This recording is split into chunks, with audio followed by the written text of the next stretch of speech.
Good morning students. आज हम लोग मध्यकालीन बिहार के इतिहास को पढ़ेंगे, जिसमें आज हम लोग दिल्ली सल्तनत के अंतर्गत गुलाम वंश को देखेंगे।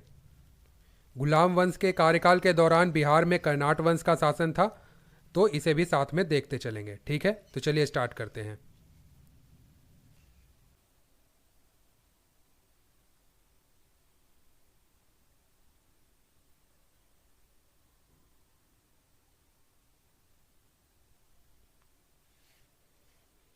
देखेंगे गुलाम वंश।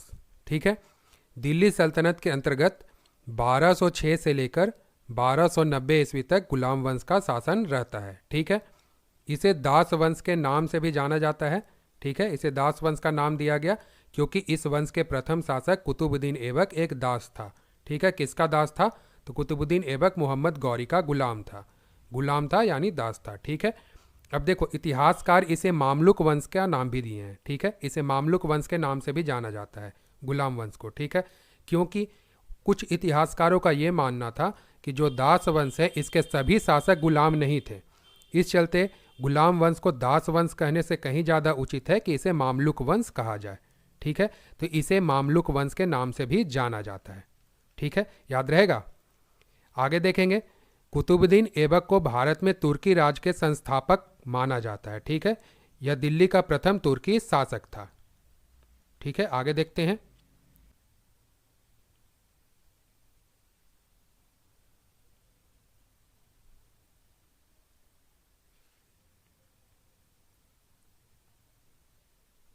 देखेंगे गुलाम वंश की राजधानी कहाँ थी? लाहौर थी। ठीक है, मिन्हाजुद्दीन सिराज हैं, उस वक्त के प्रसिद्ध इतिहासकार थे।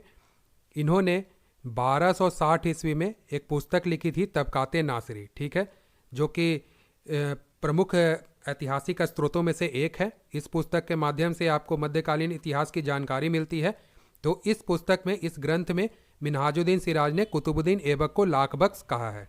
ठीक है, तथा ऐबक की उदारता के कारण इसे हातिम टू की भी संज्ञा दी गई है। ठीक, अब देखो, मेरे चैनल के प्लेलिस्ट में जाना, मध्यकालीन इतिहास को सर्च करना, उसमें मैंने दिल्ली सल्तनत पूरी पढ़ा दी है। उसमें आप गुलाम वंश का वीडियो देख लो, उसमें आपको पता चल जाएगा कि भारत में तुर्कियों का आक्रमण क्यों हुआ, कुतुबुद्दीन ऐबक ने अपनी राजधानी लाहौर क्यों बनाई, और मिन्हाजुद्दीन सिराज ने कुतुबुद्दीन ऐबक को लाखबख्श क्यों कहा है, इसे हातिम टू की संज्ञा क्यों दी गई। ये सारे पॉइंट्स को मैंने विस्तार में कवर किया है, तो वहाँ जाकर आप देख लेना। तो चलो, इसमें हम लोग कंटिन्यू करते हैं। अभी इसे देखेंगे। कुतुबुद्दीन ऐबक ने सुल्तान की उपाधि ग्रहण नहीं की थी, बल्कि वह खुद को मलिक व सिपा सलार की पदवी से ही संतुष्ट रखा था। ठीक है, आगे देखते हैं। देखेंगे, बिहार में तुर्कियों की सबसे महत्वपूर्ण विजय बख्तियार खिलजी की, ठीक है, मोहम्मद बख्तियार खिलजी की 1198 ईस्वी में ओदंतपुरी पर मानी जाती है। ठीक है, बिहार में तुर्कियों की सबसे महत्वपूर्ण विजय बख्तियार खिलजी की 1198 ईस्वी में 1198 ईस्वी में ओदंतपुरी पर मानी जाती है। ठीक है, अब देखना, इसे समझना। ओदंतपुरी जिसे वर्तमान में बिहार शरीफ के नाम से जानते हैं। ठीक है, अब देखो, मैंने पढ़ाया था चंदावर का युद्ध मोहम्मद गौरी के वीडियो में, उसे भी देख लेना आप लोग। ठीक है, कब होता है? 1194 में। ठीक है, कन्नौज विजय करने के बाद मोहम्मद गौरी यहाँ से लौट जाता है। ठीक है, अपने क्षेत्र को, और भारतीय सीमा क्षेत्र को ऐबक को सौंपकर चला जाता है। ठीक है, इसी क्रम में साम्राज्य विस्तार के क्रम में ऐबक अपने साम्राज्य विस्तार गुजरात की ओर करता है, और इसका एक सेनापति होता है, सहायक सेनापति बख्तियार खिलजी। इसे बंगाल की ओर बढ़ने को कहता है साम्राज्य विस्तार के लिए। ठीक है, जब इस क्रम में ये आगे बढ़ता है तो इसे उपचार की जरूरत पड़ती है, ये बीमार पड़ जाता है। ठीक है, और इसका उपचार किया था उस वक्त का प्रसिद्ध शिक्षा अध्ययन का, विश्व प्रसिद्ध शिक्षा अध्ययन का केंद्र था नालंदा। ठीक है, इसके एक प्रमुख आचार्य थे राहुल श्रीभद्र, जिनके उपचार से खिलजी स्वस्थ हो जाता है। ठीक है, बख्तियार खिलजी स्वस्थ हो जाता है। अब इसे ये पता चलता है कि आप किसी भी सीमा क्षेत्र में अपने साम्राज्य का विस्तार तब तक नहीं कर सकते जब तक उस क्षेत्र में वहाँ का शिक्षा अध्ययन का केंद्र जीवित है। इसी क्रम में ये क्या करता है कि 1198 ईस्वी में उस वक्त का एक प्रसिद्ध शिक्षा अध्ययन का केंद्र था ओदंतपुरी विश्वविद्यालय। मैंने आपको पढ़ाया है पाल वंश के वीडियो में। ओदंतपुरी विश्वविद्यालय के संस्थापक कौन है? गोपाल। ठीक है, याद रहेगा। तो गोपाल ने ओदंतपुरी विश्वविद्यालय की स्थापना की थी, ये इसे नष्ट कर देता है। ठीक है, वहाँ से आगे बढ़ता है तो 1199 में विश्व प्रसिद्ध शिक्षा अध्ययन का केंद्र नालंदा बहुत ही विश्वविख्यात था, प्रसिद्ध यूनिवर्सिटी था, इसे नष्ट कर देता है। आगे बढ़ता है तो वहाँ पर विक्रमशिला विश्वविद्यालय होती है, उसके संस्थापक कौन है? धर्म, पाल वंश के शासक ये भी होते हैं धर्मपाल। तो वहाँ पर विक्रमशिला विश्वविद्यालय को भी नष्ट कर देता है। धर्मपाल ने लगभग 50 से अधिक विद्यालय बनाए थे, उन सभी को नष्ट कर देता है। आगे बढ़ता है 1200 ईस्वी में जगदल विश्वविद्यालय होते हैं, उसके संस्थापक होते हैं पाल वंशीय शासक रामपाल। जगदल विश्वविद्यालय को मतलब सभी शिक्षा केंद्र को यह नष्ट कर देता है। इसलिए बख्तियार खिलजी को, मोहम्मद बख्तियार खिलजी को तुर्की सत्ता के वास्तविक संस्थापक के रूप में जाना जाता है। ठीक है, बिहार में तुर्की सत्ता के स्थापना का वास्तविक श्रेय बख्तियार खिलजी को जाता है। ठीक है, अब देखो, जब यह उदंतपुरी पर विजय प्राप्त करता है बख्तियार खिलजी, तो इस विजय के उपरांत मोहम्मद बख्तियार खिलजी ने बख्तियारपुर शहर की स्थापना की थी। ठीक है, क्वेश्चन पूछा जाता है, सीधा क्वेश्चन यहां से उठाकर आपको डाल देगा। तो याद रखिएगा, बिहार शरीफ पे विजय के उपरांत मोहम्मद बख्तियार खिलजी ने बख्तियारपुर शहर की स्थापना की थी। ठीक है, आगे चलते हैं।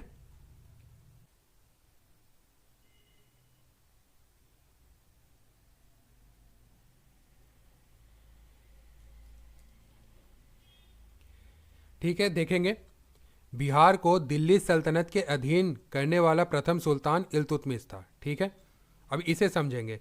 तो अभी हम लोगों ने देखा था बख्तियार खिलजी बंगाल और बिहार के क्षेत्र में तुर्की राज का स्थापना करता है और 1206 ईस्वी में बख्तियार खिलजी की मृत्यु हो जाती है। ठीक है, 1210 में कुतुबुद्दीन ऐबक की मृत्यु हो जाती है। ऐबक का उत्तराधिकारी आराम शाह होता है और जिसे अपदस्थ कर आराम शाह को अपदस्थ कर इल्तुतमिश गुलाम वंश का अगला शासक बनता है। ठीक है, अब देखो, दिल्ली सल्तनत का अधिकार तो बिहार और बंगाल के क्षेत्र में हो जाता है और दिल्ली सल्तनत के कल्चर को बिहार के क्षेत्र में लागू करना, जैसे सिक्कों का प्रचलन इत्यादि वगैरह, तो उस कल्चर को बिहार के क्षेत्र पर लागू करने का श्रेय इल्तुतमिश को जाता है। ठीक है, इसलिए इल्तुतमिश को कहा जाता है कि बिहार को दिल्ली सल्तनत के अधीन करने वाला इल्तुतमिश प्रथम सुल्तान था। ठीक है, इल्तुतमिश ने बिहार में अपना प्रथम सूबेदार मलिक जानी को नियुक्त किया था। ठीक है, याद रहेगा। आगे चलें, देखेंगे, वापस से आएंगे अब अपने पॉइंट पर। देखेंगे बख्तियार खिलजी के बिहार और बंगाल के अभियान को।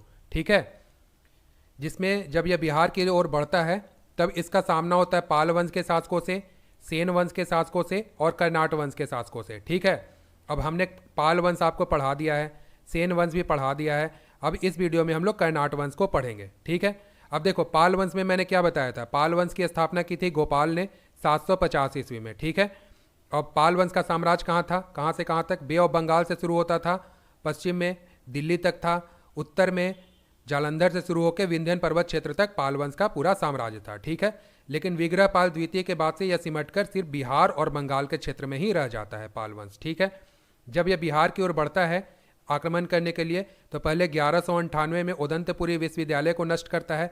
उदंतपुरी विश्वविद्यालय की स्थापना मैंने बताया है गोपाल ने की थी और गोपाल को ही बंगाल का प्रथम बौद्ध सम्राट भी कहते हैं। ठीक है, लेकिन जब इस दौर में 1198 में बिहार की ओर बढ़ता है तो उस वक्त पाल वंश के शासक होते हैं इंद्रप्रद्युम्न पाल।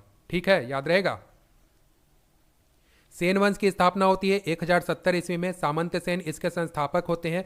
लेकिन जब सेन वंश का सामना गुलाम वंश के सेनापति बख्तियार खिलजी से होता है तो उस वक्त सेन वंश के राजा होते हैं लक्ष्मण सेन। ठीक है, याद रहेगा।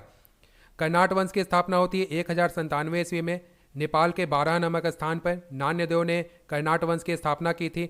लेकिन जब बख्तियार खिलजी इस क्षेत्र में आता है तो उस वक्त तक नरसिंह देव कर्नाट वंश के शासक होते हैं। ठीक है, अब देखो, यहाँ पर जब से ही कर्नाट वंश की स्थापना होती है तो ये लोग साम्राज्य विस्तार के क्रम में नेपाल को जीतने के बाद जब मिथिला के क्षेत्र में बढ़ते हैं तब इनका सामना सेन वंश के शासकों से होता है। कर्नाट वंश का सामना सेन वंश के शासकों से होता है, यानी कर्नाट वंश और सेन वंश के शासकों के मध्य अक्सर आमतौर पर युद्ध होता रहता था। ठीक है, इसी क्रम में जब बख्तियार खिलजी बंगाल के क्षेत्र में आता है, जगदल विश्वविद्यालय को नष्ट करता है। जगदल विश्वविद्यालय की स्थापना किसने की थी? तो जगदल विश्वविद्यालय की स्थापना रामपाल ने की थी, पाल वंश के शासक थे। ठीक है, जब यह जगदल विश्वविद्यालय को नष्ट करता है लगभग 1200 ईस्वी में, तब यहाँ पर नरसिंह देव जो होते हैं वो बख्तियार खिलजी के साथ समझौता कर लेते हैं। यानी एक तरीके से नरसिंह देव ने गुलाम वंश की अधीनता स्वीकार कर ली थी। ये इन्हें टैक्स पे करते हैं। ठीक है, कुछ नजराना देते हैं, इनके साथ समझौता कर लेते हैं। साथ ही बख्तियार खिलजी को रास्ता दिखाते हैं कि आप थोड़ा सा आगे बढ़ो और यहाँ पे नदियाँ इनकी राजधानी है लक्ष्मण सेन की, इस पे आक्रमण कर इस पे आप अपना अधिकार कर लो।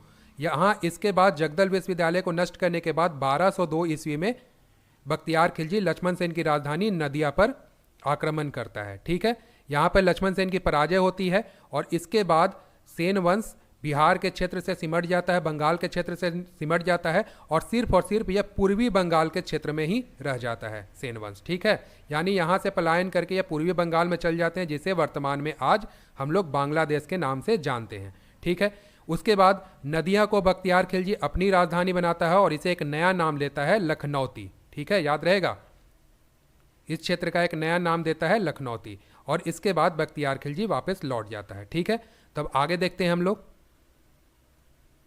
देखेंगे अब हम लोग कर्नाट वंश को। ठीक है, कर्नाट वंश की स्थापना होती है 1097 ईस्वी में तथा 1324 ईस्वी तक कर्नाट वंश का शासन चलता है मिथिला के क्षेत्र पर। ठीक है, अब देखो इसी क्रम में हमने भी बताया था कि गुलाम वंश की स्थापना होती है, जिसकी अधीनता कर्नाट वंश के शासक होते हैं नरसिंह देव, उन्होंने स्वीकार कर ली थी बख्तियार खिलजी की।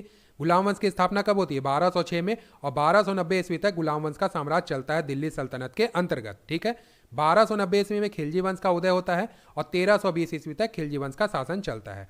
उसी क्रम में हम लोग इसे भी कर्नाट वंश को भी समझते चलेंगे। ठीक है, बिहार के कर्नाट वंश को भी समझते चलेंगे। अब देखो यहाँ पे मैंने आपको बताया था कि 1202 ईस्वी में जैसे ही खिलजी नदिया के क्षेत्र पे आक्रमण करता है, उसी वक्त कर्नाट वंश के शासक होते हैं नरसिंह देव। नरसिंह देव ने खिलजी की अधीनता स्वीकार कर ली थी, टैक्स पे करते हैं और उसके अधीन अपने साम्राज्य को चलाने के लिए तैयार हो जाते हैं। ठीक है, अब देखो यहाँ पर समझना कि 1206 से पहले जिस भी शासक ने खिलजी या ऐबक की अधीनता स्वीकार की थी, दरअसल वे सभी गौरी के अधीन काम कर रहे थे। ठीक है, याद रखिएगा, वो सभी गौरी के अधीन काम कर रहे थे। अब जब 1206 ईस्वी में गौरी की मृत्यु हो जाती है और 1206 में ही खिलजी की भी मृत्यु हो जाती है, उसके बाद कुतुबुद्दीन ऐबक ने गुलाम वंश की स्थापना की थी। ठीक है, तो इसे करेक्शन कर लीजिएगा, इसे ध्यान में रखिएगा। ठीक है, अब हम लोग देखते हैं कर्नाट वंश को। पाल वंश के राजा रामपाल के शासनकाल के दौरान गंगा नदी के उत्तरी मैदान में कर्नाट वंश का उदय होता है। ठीक है, यह एक क्षेत्रीय वंश था। इतिहासकार सेन वंश और कर्नाट वंश को ब्राह्मण क्षेत्रीय वंश कहते हैं। उन लोगों का कहना, इतिहासकारों का कहना है कि ये सभी कर्नाटक मूल के निवासी थे और ये सभी उत्तर भारत में कार्य कर रहे थे। ये लोग अचानक से उठ के नहीं आए हैं। जो कर्नाट वंश के शासक थे और सेन वंश के शासक थे, उत्तर भारत में किसी न किसी शासक के अधीन कार्य कर रहे थे। ठीक है, जैसा कि देखो कर्नाट वंश की स्थापना नान्यदेव ने की थी, तो ऐसा कहा जाता है कि जो नान्यदेव के पुत्र थे मल्लदेव और गंगदेव, तो जो मल्लदेव थे ये जो कन्नौज के शासक थे जयचंद की सेना में एक अच्छे पद पर थे। मल्लदेव कार्य कर रहे थे, तो ये सभी उत्तर भारत में ऑलरेडी कार्य कर रहे थे। एक अच्छे समय के साथ, एक अच्छी ताकत के साथ इन लोगों ने अपने हुनर को दिखाया और अपने अपने वंश की स्थापना की। जैसे कर्नाट वंश की स्थापना नान्यदेव ने की 1097 ईस्वी में मिथिला के क्षेत्र में। ठीक है, तो अभी हम लोग मिथिला क्षेत्र को समझते हैं। मिथिला क्षेत्र क्या है देखेंगे मिथिला को। तो मिथिला, इसे तिरहुत, तिरभुक्ति या मिथिलांचल के नाम से जाना जाता है। ठीक है, याद रहेगा, मिथिला क्षेत्र को तिरहुत, तिरभुक्ति और मिथिलांचल क्षेत्र के नाम से भी जाना जाता है। धार्मिक ग्रंथों में भी इसका उल्लेख मिलता है। सबसे पहले इसका उल्लेख रामायण में मिलता है, इसके बाद महाभारत में, पुराण में, जैन और बौद्ध ग्रंथों में भी मिथिला क्षेत्र का उल्लेख हुआ है। ठीक है, अब एक इंपॉर्टेंट पॉइंट है, इसे ध्यान में रखना। बिहार में जो गंगा नदी है, गंगा नदी के उत्तरी भाग को तिरहुत या विदेह क्षेत्र कहा जाता है। ठीक है, यह पॉइंट बहुत बार रिपीट होगा, तिरहुत और विदेह क्षेत्र किसे कहते हैं, तो याद रखिएगा बिहार में गंगा नदी के उत्तरी भाग को तिरहुत या विदेह क्षेत्र कहा जाता है। ठीक है, अब देखो गंगा नदी जो है बिहार को दो भागों में बांटती है। ठीक है, मध्य से गुजरती है, बिहार के दो भागों में बांटती है, उत्तरी बिहार और दक्षिणी बिहार। तो जो गंगा नदी का जो उत्तरी भाग है उसे ही तिरहुत या विदेह क्षेत्र कहा जाता है। ठीक है, आगे देखते हैं जनपद काल में, या जनपद काल से भी पहले का समय देख लो, तो उस वक्त भी मिथिला का जो क्षेत्र था वो प्राचीन भारत का ही एक राज्य था। ठीक है, मिथिला उस वक्त का जो क्षेत्र था वो अभी वर्तमान का नेपाल को ले लो, बिहार और झारखंड का ले लो, वर्तमान में जो क्षेत्र है बिहार और बंगाल का, और उत्तर प्रदेश के कुछ हिस्से को मिला लो, तो उस वक्त का जनपद काल में मिथिला का जो क्षेत्र था उस वक्त उतना चौड़ा था। ठीक है, नेपाल का क्षेत्र ले लो, आधुनिक बिहार और झारखंड और उत्तर प्रदेश के कुछ हिस्से को मिला लो, तो उस वक्त उतना क्षेत्र में मिथिला क्षेत्र फैला हुआ था। ठीक है, मिथिला क्षेत्र के राजा थे राजा जनक और इनकी राजधानी थी जनकपुरी, जो कि वर्तमान में अभी जो मिथिला क्षेत्र में की जो राजधानी है जनकपुरी, ये नेपाल में स्थित है। ठीक है, तो ये रही आपकी जनपद काल की थोड़ी सी जानकारी। अब हम लोग अपने पॉइंट पर आते हैं। अब देखेंगे ये जो है मोस्ट इंपॉर्टेंट पॉइंट है, देखो यहाँ से क्वेश्चन डायरेक्ट चिपका देता है। तो क्या है ये, तो कर्नाट वंश के ही शासनकाल को मिथिला का स्वर्ण युग कहा जाता है। तो ये आपसे डायरेक्ट पूछ लेगा कि किस वंश के कार्यकाल को मिथिला का स्वर्ण युग कहते हैं, तो याद रखिएगा कर्नाट वंश के शासनकाल को मिथिला का स्वर्ण युग कहा जाता है। ठीक है, कर्नाट वंश को ही सिमराव वंश और देव राजवंश भी कहा जाता है। ठीक है, याद रहेगा। सिमरावगढ़ इनकी राजधानी थी, जिसे वर्तमान में बारह नाम से जानते हैं। नेपाल में 12 जिला है, वो उस वक्त जो सिमरावगढ़ नाम से जाना जाता था। तो सिमरावगढ़ के नाम पर ही कर्नाट वंश को सिमराव वंश के नाम से बुलाया जाता है। ठीक है, इसे ही कर्नाट वंश को सिमराव वंश और देव राजवंश भी कहा जाता है। ठीक है, आगे देखते हैं। अब देखेंगे कर्नाट वंश के क्षेत्र को। यह प्रायः पूर्व में महानंदा नदी से घिरा था। ठीक है, ये रही महानंदा नदी। पश्चिम में गंडकी नदी थी, ये रही गंडक नदी। ठीक है, उत्तर में हिमालय था और दक्षिण में गंगा नदी थी। ठीक है, याद रहेगा। दक्षिण में गंगा नदी थी, उत्तर में हिमालय, पश्चिम में गंडकी नदी और पूर्व में महानंदा नदी। ठीक है, आगे देखते हैं। आगे देखेंगे कर्नाट वंश का जो कार्यकाल था, यह मुख्य रूप से कलाकारों के लिए, कवियों के लिए और लेखकों के लिए बहुत ही अच्छा समय था। ठीक है, कर्नाट वंश के कार्यकाल को कलाकारों के लिए, कवियों के लिए और लेखकों के लिए बहुत अच्छा समय माना जाता है। शांति का वातावरण था। ठीक है, इसी कारण कर्नाट वंश के अवधि के दौरान आप देखोगे मैथिली भाषा का अत्यधिक विस्तार होता है। ठीक है, मैथिली भाषा का अत्यधिक विकास हुआ। ठीक है, और उसके साथ ही नए साहित्य और लोकगीतों का भी निर्माण होता है। ठीक है, आगे देखते हैं। आगे देखेंगे कर्नाट वंश के जो शासक थे वो हिंदू धर्म को मानते थे, हिंदू धर्म से जुड़े थे। ठीक है, साथ ही कर्नाट वंश के जो शासक थे वो धार्मिक दृष्टि से सहिष्णु थे। ठीक है, यानी सभी धर्मों का सम्मान करते थे। उस दरमियान सभी धर्मों का विकास हो रहा था, विशेष करके बौद्ध धर्म और जैन धर्म का अत्यधिक विकास हुआ। ठीक है, अब देखना कर्नाट वंश का उदय होता है पाल वंश के दौरान। पाल वंश के शासक थे वो बौद्ध धर्म को मानते थे, और फिर कर्नाट वंश का उदय हुआ। कर्नाट वंश के शासक हिंदू धर्म को मानते थे, खास करके उस दरमियान बौद्ध धर्म और जैन धर्म का अत्यधिक विकास होता है। ठीक है, बौद्ध धर्म में भी आप विशेष करके देखोगे तो सहजयान शाखा का विकास हुआ।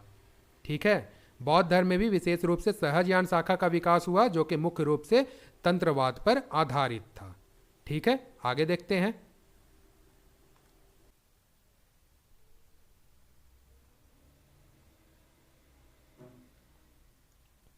ठीक है, देखेंगे कर्नाट वंश की राजधानियों को। ठीक है, कर्नाट वंश की 2 राजधानियां थी। पहली राजधानी थी सिमरावगढ़, नेपाल में स्थित है। यहीं कर्नाट वंश की स्थापना भी की गई थी और इसे वर्तमान में नेपाल में बाराम जिला के नाम से जाना जाता है। ठीक है, ये भारत है, भारत से सटे ये नेपाल है और नेपाल में यहाँ पर बाराम जिला उपस्थित है, जिसे पूर्व में सिमरावगढ़ के नाम से जाना जाता था। ठीक है, जब साम्राज्य विस्तार के क्रम में कर्नाट वंश के शासक बिहार की ओर बढ़ते हैं, मिथिला पे अपनी अधिकार करते हैं, और उस वक्त कर्नाट वंश के ही राजा होते हैं गंगदेव, जिनके द्वारा दरभंगा को दूसरी राजधानी बनाई जाती है, जो कि बिहार में स्थित है। ठीक है, आगे देखते हैं। ऐतिहासिक स्रोतों को देखेंगे कर्नाट वंश के, तो जिसमें पहला है नान्यदेव का अभिलेख, जो कि सिमरावगढ़ से प्राप्त हुआ है। नान्यदेव कर्नाट वंश के संस्थापक हैं। 11वीं सदी की ये अभिलेख है और इस अभिलेख के माध्यम से यह जानकारी प्राप्त होती है कि कर्नाट वंश की स्थापना नान्यदेव ने की थी। ठीक है, दूसरा है नान्यदेव के ही पुत्र होते हैं मल्लदेव। ठीक है, मल्लदेव का अभिलेख, जो कि दरभंगा के भगवानपुर ग्राम से प्राप्त हुई हैं। इससे भी कर्नाट वंश के इतिहास की जानकारी मिलती है। तो 2 है नान्यदेव का अभिलेख और दूसरा है मल्लदेव का अभिलेख। इन दोनों अभिलेखों के माध्यम से कर्नाट वंश के इतिहास की जानकारी मिलती है। आगे देखते हैं। कर्नाट वंश के शासकों को देखेंगे। कर्नाट वंश, इसे ही कर्नाटा वंश भी कहा जाता है, तो कंफ्यूज नहीं हो जाएगा, दोनों एक ही नाम है। तो इसके प्रथम शासक हैं नान्यदेव, जो कि कर्नाट वंश के संस्थापक भी हैं। फिर इनके बाद आते हैं मल्लदेव और गंगदेव। ठीक है, ये दोनों जो हैं नान्यदेव के ही पुत्र होते हैं। फिर गंगदेव के बाद नरसिंह देव राजा बनते हैं। नरसिंह देव के बाद राम सिंह देव, राम सिंह देव के बाद शक्ति सिंह देव और अंतिम शासक होते हैं हरि सिंह देव। ठीक है, तो याद रखिएगा अंतिम शासक से भी क्वेश्चन पूछ लिया जाता है कि कर्नाट वंश के अंतिम शासक कौन थे, तो याद रखिएगा हरि सिंह देव। आगे देखते हैं।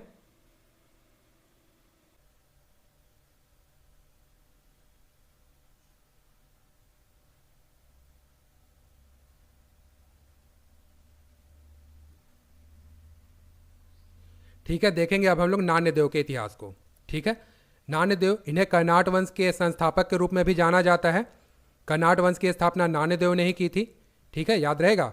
1097 ईस्वी में और 1133 ईस्वी तक ये सेन वंश के कर्नाट वंश के राजा रहते हैं। ठीक है, कर्नाट वंश की स्थापना नान्यदेव ने की थी 1097 ईस्वी में। ठीक है, फ्रांसीसी विशेषज्ञ हैं सिलावेन लेवी, इनके अनुसार नान्यदेव ने चालुक्य वंशीय राजा विक्रमादित्य षष्ठ की सहायता से सिमरावगढ़ में अपना वर्चस्व स्थापित किया था। ठीक है, सिमरावगढ़ कहाँ स्थित है? नेपाल में स्थित है। ठीक है, इसी सिमरावगढ़ के नाम से कर्नाट वंश को सिमराव राजवंश के रूप में जाना जाता है। ठीक है, तो नान्यदेव कर्नाट वंश के संस्थापक हैं। ठीक है, 1097 ईस्वी में इन्होंने कर्नाट वंश की स्थापना की थी सिमरावगढ़ में। ठीक है, और इसी सिमरावगढ़ के नाम पर सिमराव राजवंश के नाम से कर्नाट वंश को जाना जाता है। ठीक है, आगे देखते हैं।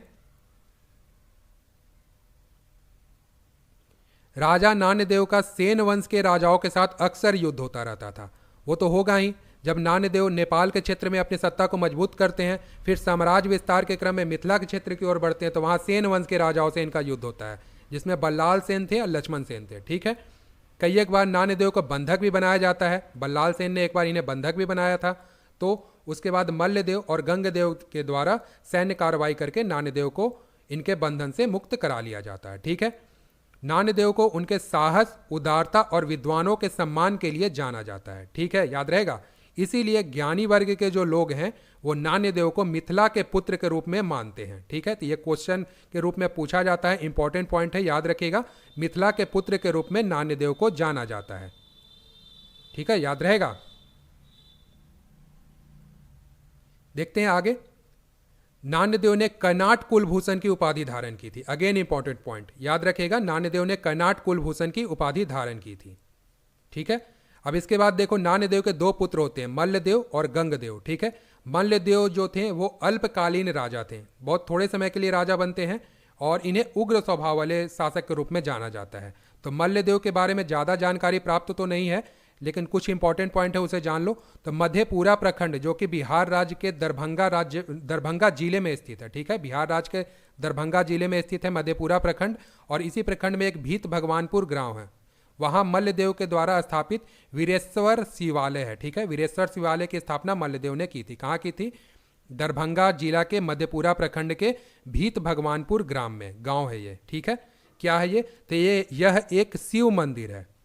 ठीक है, अब देखो क्या होता था, ये जो मल्लदेव हो गए, गंगदेव हो गए, ये लोग अपना सैन्य ठिकाना बनाया करते थे जंगलों में। ठीक है, तो उसी में ये एक जंगली एरिया है, इसी क्षेत्र में ये अपना ये सैन्य ठिकाना बनाया करते थे। ये सैन्य ठिकाना था मल्लदेव का, जहाँ पर सैन्य प्रशिक्षण वगैरह चला करता था। और जहाँ पर सैन्य छावनी होती है वहाँ पर आपको धार्मिक स्थान भी देखने को मिलेंगे। तो उसी क्रम में मल्लदेव ने वीरेश्वर शिवालय की स्थापना कराई थी। ठीक है, तो ये रहा वीरेश्वर शिवालय, इसकी स्थापना मल्लदेव ने करवाई थी। ठीक है, इसके अलावा मैंने आपको बताया मल्लदेव के बारे में कि जो कन्नौज के शासक थे जयचंद, उनके सेना में भी मल्लदेव ने कार्य किया था। ठीक है, आगे देखते हैं।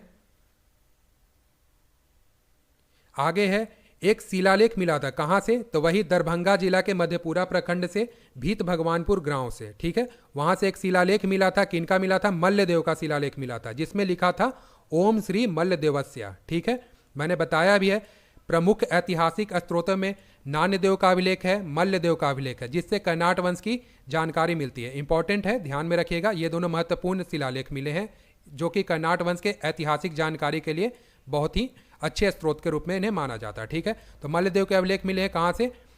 दरभंगा जिले के मधेपुरा प्रखंड से। ठीक है, और इस क्षेत्र से कई कर्नाटक युग की मूर्तियां भी मिली हैं। ठीक है, याद रहेगा। इसके अलावा देख लो, बिहार राज्य के पूर्णिया जिले के मलडीहा गांव की स्थापना तथा बिहार राज्य में ही सुपौल जिले के मल्हाद गांव की स्थापना मल्लदेव ने की थी। ठीक है, तो इंपॉर्टेंट पॉइंट है, याद रखिएगा। पूर्णिया जिले में मलडीहा गांव और सुपौल जिले में मल्हाद गांव की स्थापना मल्लदेव ने की थी। ठीक है, आगे देखते हैं। कुछ विद्वानों ने मल्लदेव को मिथिला के भूले हुए राजा के रूप में संदर्भित किया है। ठीक है, तो ये सभी क्वेश्चन के रूप में पूछ लिए जाते हैं, इंपॉर्टेंट है, याद रखिएगा। मल्लदेव को मिथिला के भूले हुए राजा के रूप में संदर्भित किया गया है, इंपॉर्टेंट है, याद रखिएगा। चलते हैं आगे। आगे देखेंगे गंगदेव को। ठीक है,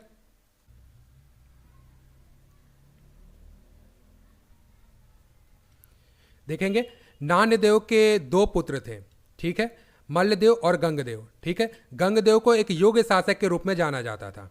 ठीक है, यह एक योग्य शासक थे और इन्होंने 1147 ईस्वी से लेकर 1187 ईस्वी तक इन्होंने कर्नाट वंश पे शासन किया होता है। ठीक है, गंगदेव के शासन के दौरान कर्नाट वंश की दूसरी राजधानी दरभंगा को बनाया गया था। ठीक है, दूसरी राजधानी के रूप में गंगदेव ने दरभंगा को चुना था। ठीक है, पहली राजधानी थी सिमरावगढ़ जो कि नान्यदेव के द्वारा बनाई जाती है। दूसरी राजधानी थी दरभंगा कर्नाट वंश की, जिसे गंगदेव के द्वारा चुना जाता है। ठीक है, इसके अलावा देखना बिहार राज्य में सीतामढ़ी जिले में एक नानपुर गांव है और इसी गांव के बगल में एक गंगवारा नामक गांव की स्थापना गंगदेव ने की थी। ठीक है, और यहीं पर बाबा गंगेश्वर नाथ मंदिर की भी स्थापना कराई थी। ये रही मंदिर, बाबा गंगेश्वर नाथ मंदिर, जो कि गंगदेव के द्वारा स्थापित की गई थी। कर्नाट वंशीय शासक गंगदेव के द्वारा स्थापित किया गया था। ठीक है, अब देखो जैसा कि मैंने बताया था कि ये सभी पहले जंगलों में अपने सैन्य शिविर को बनाया करते थे। ठीक है, और कहा जाता है कि इसी गंगवारा क्षेत्र में जो उनकी सैन्य शिविर थी गंगदेव की, इसी सैन्य शिविर में इन्होंने योजना बनाई थी जब नान्यदेव को बल्लाल सेन के द्वारा बंधक बना लिया जाता है। और कहा जाता है कि यहीं पर मल्लदेव जो कि राजा जयचंद की सेना में कार्यरत थे और 1194 में जब गौरी का आक्रमण होता है कन्नौज पे, उसके बाद जयचंद की सेना को छिन्न भिन्न कर दिया जाता है। तो इसी गांव में जयचंद की सेना को संगठित किया जाता है और यहीं पर मिलकर मल्लदेव, गंगदेव और जयचंद की सेना ने योजना बनाई थी और नान्यदेव को सेन वंश के राजा के जो बंधन में थे, वो बंधक बनाकर रखा था नान्यदेव को, उन्हें बंधन से मुक्त कराया गया था। ठीक है, सैन्य कार्रवाई करके। तो योजना यहीं पर बनाई गई थी। ठीक है, और जैसा कि मैंने बताया जहाँ पर सैन्य छावनी होती है वहाँ पर धार्मिक स्थान होता है, तो यहाँ पर गंगदेव के द्वारा बाबा गंगेश्वर नाथ मंदिर की स्थापना कराई गई थी। ठीक है, ये है मंदिर। इसके अलावा बिहार के मधुबनी जिले के अंधरा ठाठी क्षेत्र में एक विशाल सैन्य गढ़ की भी स्थापना गंगदेव के द्वारा कराई गई थी। ठीक है,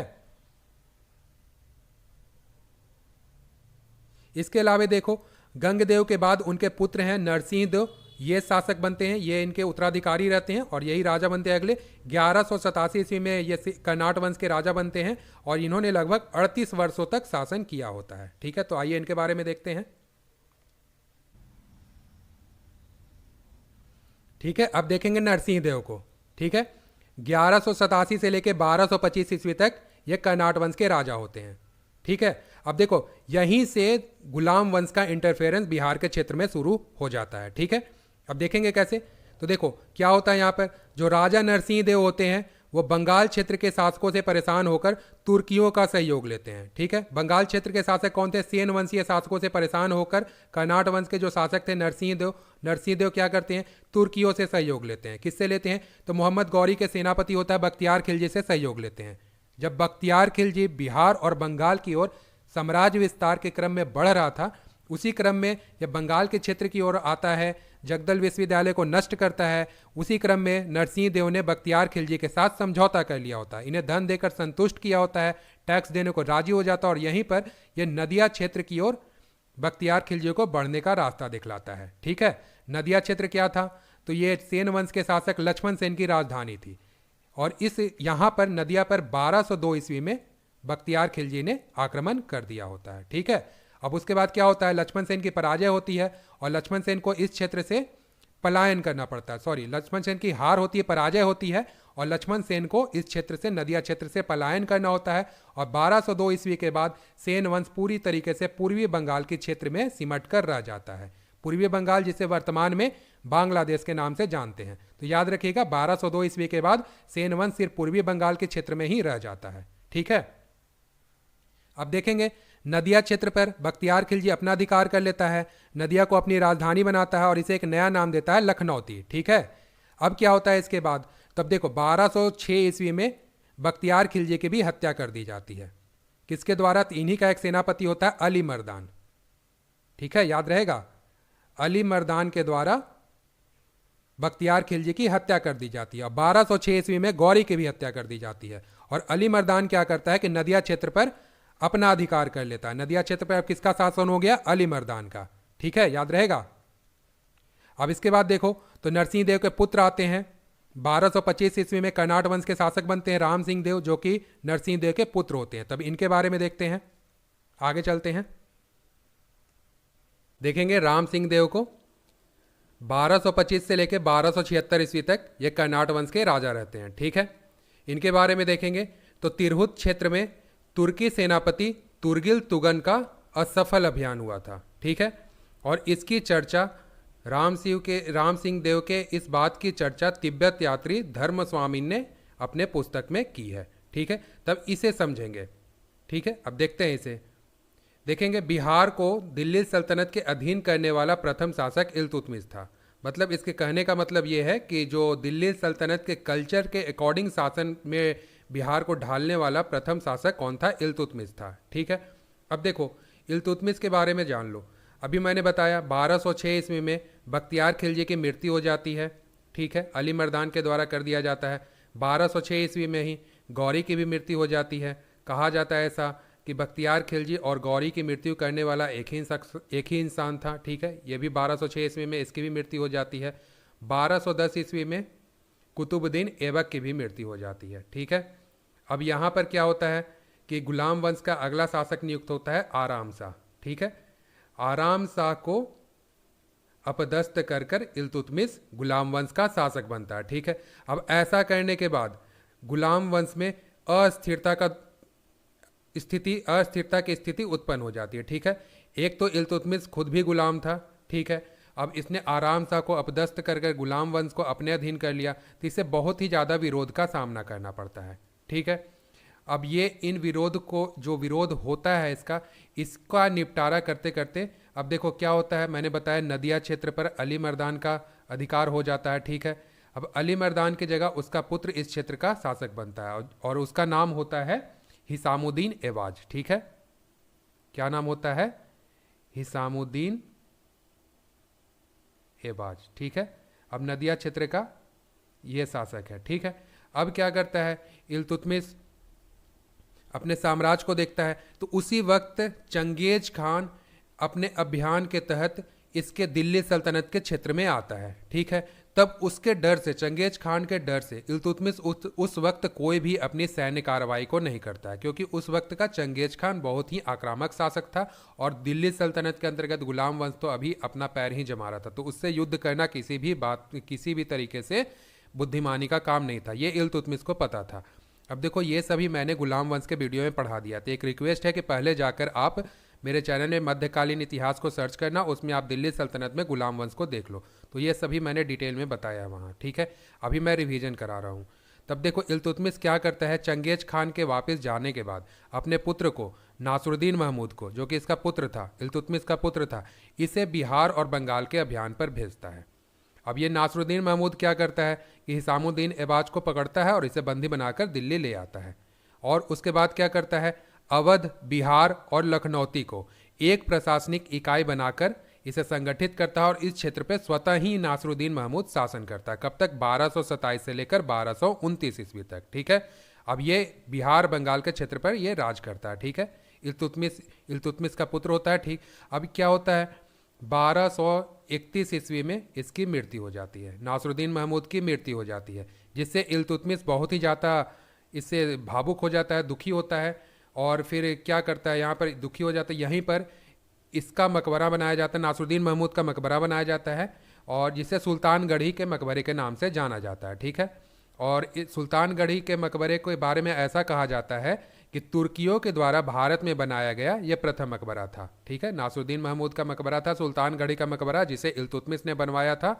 अपने पुत्र के याद में, और तुर्कियों के द्वारा भारत में बनाया गया यह प्रथम मकबरा था। ठीक है, अब क्या होता है, अब ये क्षेत्र फिर से खाली हो गया, तो यहाँ पर ये इसका एक सैनिक होता है जिसे इल्तुतमिश पुनः उसे सेनापति बनाता है, उसका मतलब पदोन्नति करता है और सैनिक से सेनापति बनाता है। उसका नाम होता है तुर्गिल तुगन खान।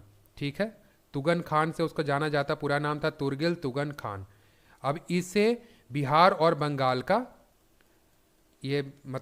इसे बिहार और बंगाल का सूबेदार नियुक्त कर देता है इल्तुतमिश। ठीक है, अब क्या होता है 1236 में इल्तुतमिश की भी मृत्यु हो जाती है। बामियान अभियान से आता है तो बीमार पड़ता है, तो ये इसकी भी मृत्यु हो जाती है। अब पुनः गुलाम वंश में अस्थिरता का दौर आ जाता है, यहाँ पर भी सत्ता के लिए संघर्ष चलता है, और 1236 ईस्वी में रजिया सुल्तान दिल्ली की शासक बनती है, ठीक है, राज करती है 1240 ईस्वी तक। और फिर इसके बाद क्या होता है कि दिल्ली सल्तनत के अंतर्गत फिर आंतरिक विद्रोह हो जाते हैं। किसी को भी, कोई भी तुर्की सरदार थे वो रजिया सुल्तान के अधीन शासन करने को तैयार नहीं थे। कोई भी किसी महिला के अंतर्गत शासन करने को तैयार नहीं थे, जिसमें ये तुगन खान भी थे। अब यहां से कहानी शुरू होती है।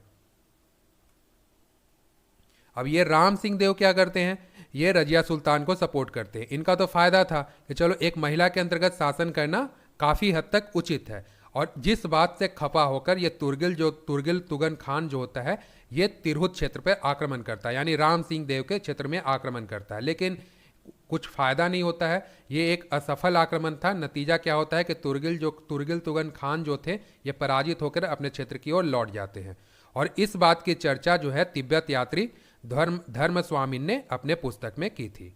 ठीक है, आगे देखते हैं। राम सिंह देव के पुत्र जो होते हैं कौन, शक्ति सिंह देव, ठीक है, ये इनको उत्तराधिकारी बनते हैं और ये अगले कर्नाटक वंश के शासक नियुक्त होते हैं। ठीक है, इनके बारे में कहा जाता है कि ये अल्पकालीन शासक थे, यानी बहुत कम समय के लिए ये राजा बनते हैं।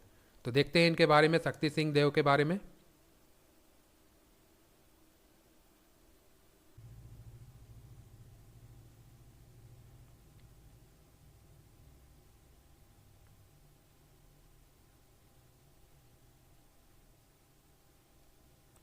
देखेंगे शक्ति सिंह देव को, ठीक है, इन्हें ही शक्रदेव के नाम से भी जाना जाता है। तो याद रखिएगा, दोनों एक हैं, शक्ति सिंह देव और शक्रदेव। ठीक है, अब इनके शासनकाल के दौरान देखो तो अलाउद्दीन खिलजी ने शेख मोहम्मद इस्माइल को दरभंगा पर नियंत्रण करने के लिए भेजा था। ठीक है, परंतु यहाँ पर राजा शक्ति सिंह देव की जीत होती है और मोहम्मद इस्माइल की पराजय होती है। ठीक है, ये पराजित होते हैं मोहम्मद इस्माइल। अब देखो इसे समझेंगे तो गुलाम वंश की स्थापना 1206 ईस्वी में हुई थी। ठीक है, मैंने बताया था 1290 ईस्वी तक गुलाम वंश का शासन दिल्ली सल्तनत पर चलता है और 1290 ईस्वी में खिलजी वंश का उदय होता है, जो कि 1320 ईस्वी तक खिलजी वंश का शासन गुलाम वंश पे चलता है। ठीक है, अब देखो यहां पर देखेंगे 1240 ईस्वी के बाद गुलाम वंश में कमजोर शासकों का दौर चलता है और उसके बाद गुलाम वंश का ज़्यादा प्रभाव, दिल्ली सल्तनत का ज़्यादा प्रभाव बिहार और बंगाल के क्षेत्र में देखने को नहीं मिलता है। ठीक है, फिर उसके बाद सीधा हम लोग देखेंगे अलाउद्दीन खिलजी को।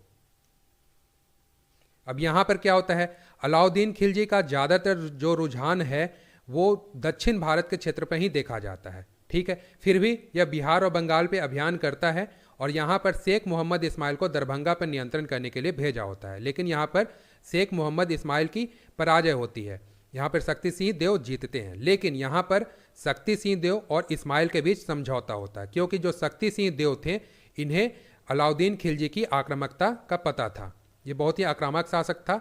ये 1296 ईस्वी में खिलजी वंश का शासक बनता है। लगभग 1316 ईस्वी तक खिलजी वंश पर यह शासन करता है। ठीक है, खिलजी वंश 1290 से लेकर 1320 ईस्वी तक शासन रहता है इसका दिल्ली सल्तनत पे। संस्थापक होते हैं इसके जलालुद्दीन खिलजी। ठीक है, याद रहेगा। अब देखो यहाँ पर इनके बीच समझौता होता है। क्यों होता है, तो इन्हें पता होता है कि अलाउद्दीन खिलजी उस वक्त का सबसे आक्रामक शासक था, इसीलिए ये खिलजी वंश के अंतर्गत शासन करने को तैयार हो जाते हैं और टैक्स देने को राजी हो जाते हैं। ठीक है, अब खिलजी वंश के प्रभाव को देखा जाए तो ये अधिकतर देखा जाए खिलजी वंश को तो ये बिहार में गंगा नदी के उत्तरी क्षेत्र तक ही खिलजी वंश का साम्राज्य रहता है, कायम रहता है उस क्षेत्र में। ठीक है, यानी देखा जाए तो विदेह क्षेत्र पर ही खिलजी वंश का अधिकार मूलतः देखा जाता है। ठीक है, ज़्यादातर प्रभाव खिलजी वंश का जो होता है दक्षिण भारत के क्षेत्र पे देखने को मिलता है। अब आगे देखते हैं, देखेंगे हरि सिंह देव को। ठीक है, हरि सिंह देव को कर्नाटक वंश के अंतिम शासक के रूप में जाना जाता है। ठीक है, हरि सिंह देव को कर्नाटक वंश के अंतिम शासक के रूप में जाना जाता है। ठीक है, इन्होंने 1296 से लेकर 1325 ईस्वी तक ये कर्नाटक वंश पे शासन करते हैं, कर्नाटक वंश के राजा रहते हैं। ठीक है, अब देखो मैंने बताया है दिल्ली सल्तनत का कार्यकाल शुरू हो चुका था। 1206 ईस्वी में गुलाम वंश की स्थापना हो चुकी थी, जो कि 1290 ईस्वी तक गुलाम वंश चलता है। ठीक है, गुलाम वंश के पतन के पश्चात खिलजी वंश का उदय होता है, जो कि 1290 से लेकर 1320 ईस्वी तक खिलजी वंश का साम्राज्य चलता है। ठीक है, 1320 ईस्वी के बाद, ठीक है, 1320 ईस्वी के बाद तुगलक वंश का उदय होता है, जो कि 1414 ईस्वी तक तुगलक वंश का शासन दिल्ली सल्तनत पे चलता है। ठीक है, अब देखो मैंने गुलाम वंश को भी मैंने पढ़ा दिया है, खिलजी वंश को भी पढ़ा दिया है, तुगलक वंश भी पढ़ा दिया है। तो इन सभी का वीडियो आप लोग एक बार जाकर मेरे चैनल के प्लेलिस्ट में जाना, मध्यकालीन इतिहास को सर्च करना और ये सभी वीडियो को देख लेना। मैं यहाँ पर सिर्फ और सिर्फ रिवीजन कराऊंगा। ठीक है। अब देखो, जब भी गुलाम वंश के अंतर्गत या खिलजी वंश के अंतर्गत या तुगलक वंश के अंतर्गत कमजोर शासकों का दौर आता है, तो इनके अधीन जो भी साम्राज्य होते हैं वो इन्हें टैक्स देना प्रायः बंद कर देते थे। इसी क्रम में इन राजवंशों के, चाहे गुलाम वंश हो, खिलजी वंश हो या तुगलक वंश हो, इन राजवंशों के शासकों का इन क्षेत्रों पर सैन्य अभियान होता था। ठीक है। अब उसी क्रम में देखेंगे तुगलक वंश को, तो तुगलक वंश का लगभग बिहार के क्षेत्र में 2 सैन्य अभियान होता है। पहला क्या होता है, गयासुद्दीन तुगलक के पुत्र होते हैं जो जूना खान, जिन्हें मोहम्मद बिन तुगलक के नाम से भी जाना जाता है। तो ये जब वारंगल क्षेत्र को जीत कर मोहम्मद बिन तुगलक लौट रहा था, तो 1323 ईस्वी के में, लगभग 1323 ईस्वी में जूना खान का यानी मोहम्मद बिन तुगलक का मिथिला क्षेत्र पर सैन्य अभियान होता है। ठीक है। यहाँ पर राजा हरि सिंह देव से मोहम्मद बिन तुगलक का युद्ध होता है। राजा हरि सिंह देव पराजित होते हैं और इस क्षेत्र से ढेर सारा धन लूटकर मोहम्मद बिन तुगलक दिल्ली ले जाता है। ठीक है।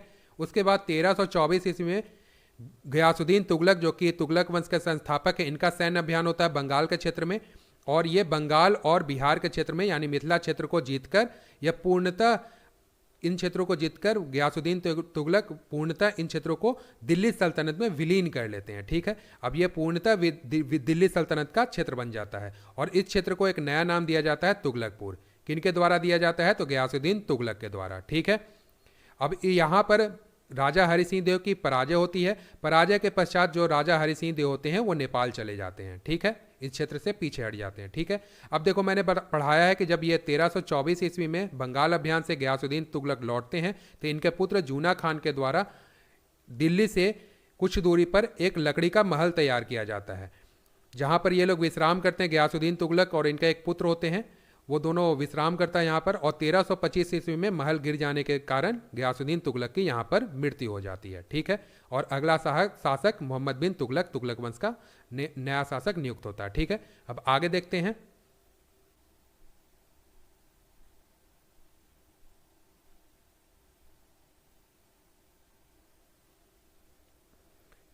ठीक है। अब देखेंगे हरि सिंह देव के शासन व्यवस्था नेपाल के क्षेत्र में। ठीक है।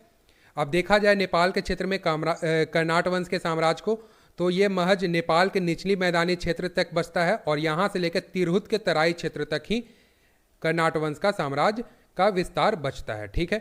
अब तिरहुत के तराई क्षेत्र का मतलब क्या हो गया, तो मैंने बताया था गंगा नदी के उत्तरी मैदानी क्षेत्र को तिरहुत का क्षेत्र कहते हैं। तो जो नेपाल से सटे बिहार का क्षेत्र बचता है, यानी पूर्णिया से लेकर चंपारण तक का क्षेत्र जो कि नेपाल से सटे है, तो वो क्षेत्र हो गए, और नेपाल के कुछ निचले मैदानी क्षेत्र हो गए। तो बस इन्हीं महज कुछ क्षेत्र तक कर्नाट वंश का साम्राज्य का विस्तार रहता है। इन्हीं क्षेत्रों में कर्नाट वंश अब बचता है। ठीक है। इन क्षेत्रों में कहा जाता है जो कर्नाट वंश के अंतिम शासक होते हैं राजा हरि सिंह देव, यह एक समाज सुधारक के रूप में कार्य करते हैं। ठीक है। राजा हरि सिंह देव एक समाज सुधारक के रूप में कार्य करते हैं तथा इतिहासकार इन्हें एक तपस्वी के रूप में इन क्षेत्रों में देखते हैं। ठीक है। कहा जाता है इन क्षेत्रों में, नेपाल के क्षेत्रों में, राजा हरि सिंह देव ने तलेजू देवी की पूजा परंपरा की शुरुआत की थी। ठीक है। याद रहेगा, तलेजू देवी की पूजा परंपरा की शुरुआत की थी राजा हरि सिंह देव ने। ठीक है। आगे देखना, ये एक मोस्ट इंपॉर्टेंट पॉइंट है। राजा हरि सिंह देव के कार्यकाल में ही पंजी प्रबंधन का विकास हुआ था। ठीक है। पंजी प्रबंधन क्या होती है, तो ये मिथिला यानी जो बिहार और नेपाल का जो क्षेत्र है, इसमें ब्राह्मण और मैथिली कायस्थ समुदाय के लोगों के द्वारा जो लिखित वंशावली तैयार की जाती है उसे ही पंजी प्रबंधन या पंजी कहते हैं। ठीक है। याद रहेगा। तो याद रखिएगा, राजा हरि सिंह देव जो कि कर्नाट वंश के अंतिम शासक होते हैं, इन्हीं के कार्यकाल में पंजी प्रबंधन का विकास होता है।